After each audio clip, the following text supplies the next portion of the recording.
Hey, Pamela Bruner here from Attract Clients Online. Have you ever been in a situation where you're talking to a prospective client or maybe a current client and you get that sinking feeling because they're asking you to do something that you know just isn't something you want to deliver, it's not a good idea? If you've ever been in that situation before, you know how hard it is to say no, especially when you're trying to bring in new business or keep the clients you already have. So I'm going to give you a list of 5 times that you really do want to say no to a client or prospective client, with the hope that this list will give you the courage to be able to say that, knowing that better things will come when you open up space in your business for them to show up. So let's review those 5 situations. Saying no or not saying no can really hurt your business. Okay, 5 times to say no. Well, first time is if a client or potential client is boundary pushing. Like I had a prospective client once who said, I want to be able to text my Facebook lead anytime I want, day or night. That's a no for me. That's just something that's outside of the bounds. We do work during regular business hours. And while we're certainly available for emergencies, not anytime you want to. That doesn't make sense. So if people are asking for things outside of your boundaries, you definitely want to say no to that. But there's a particular way to say no, and that is to say, here's what I can do for you. Or I hear that's what you want, and here's what I can do. So notice, I didn't say no, I didn't say but, I said and I offered a potential solution to give them what they wanted instead.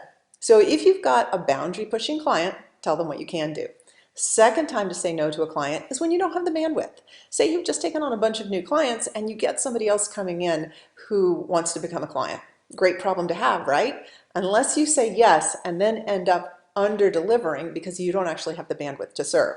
So, so make sure you've got the bandwidth, and the way to say this to a prospective client or a current client who wants more work from you is to either outsource to someone you trust or give them a time frame and say something like, you know what, I would love to do that with you. Can we start in 2 weeks or can we start in 4 weeks? As long as you set expectations for what you can do, it's going to improve the relationship considerably.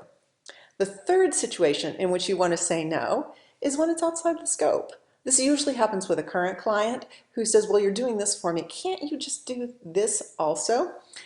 Whether you're doing done-for-you services or whether you do coaching, it might be hard to say no. Say you're coaching someone and they say, hey, I want you to coach my team too. That's not necessarily a no. That might be an opportunity to say, I'm happy to do that, and let me give you a quote for the fees to add that service on. That's always a great response to somebody who asks you for something that's outside scope. If it's something outside scope that you don't want to do, that's boundary pushing, and you get to say no or push back to that. But if it's outside scope and it's something that you can or want to provide, awesome. Then quote them a higher fee and say that you'd be delighted to serve them in that way. Situation number 4 is if they ask you for something that's just not your best skill set. This is very similar to the bandwidth challenge. Sometimes you get referrals from clients who love you, and you get a request to take on a client and do something that's just not your expertise. There are a lot of things I can help people with. My expertise is in business. So if I got somebody coming and saying, well, would you help me with weight loss? Or, the answer is no. That is not my best skill set. So if you specialize in one area, don't try to be a jack of all trades. Tell them how much you appreciate the trust that they're putting in you, and then refer the client to someone else or give them clear expectations of how you can serve them. If it's secondary to your skill set, if you work with people on career and they want help on stress for their current career, not getting a new one, maybe you can serve them. But just be really clear about what they can expect from you. The 5th situation to say no to a client or prospective client is when they're being uncoachable. I know sometimes in coaching conversations and sometimes in sales conversations, I'll make a suggestion and see how it floats. And if every suggestion I make is, well, that won't work because, well, that won't work because, that person's being uncoachable. They're probably not a great fit as a client because there has to be some kind of trust factor in there. So one of the ways that you can handle this is tell them, I don't know that I'm the best person to serve you. Of course, if they're already a client, you may want to call them on, hey, it sounds like I'm making lots of suggestions and everyone feels sounds like a no from you.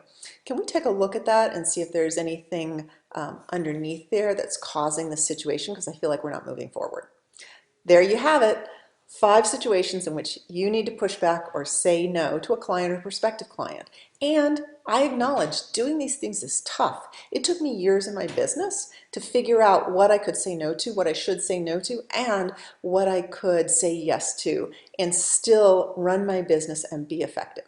So I hope, again, this list gives you some courage and some permission to say no when you don't want or can't serve someone at the highest possible level.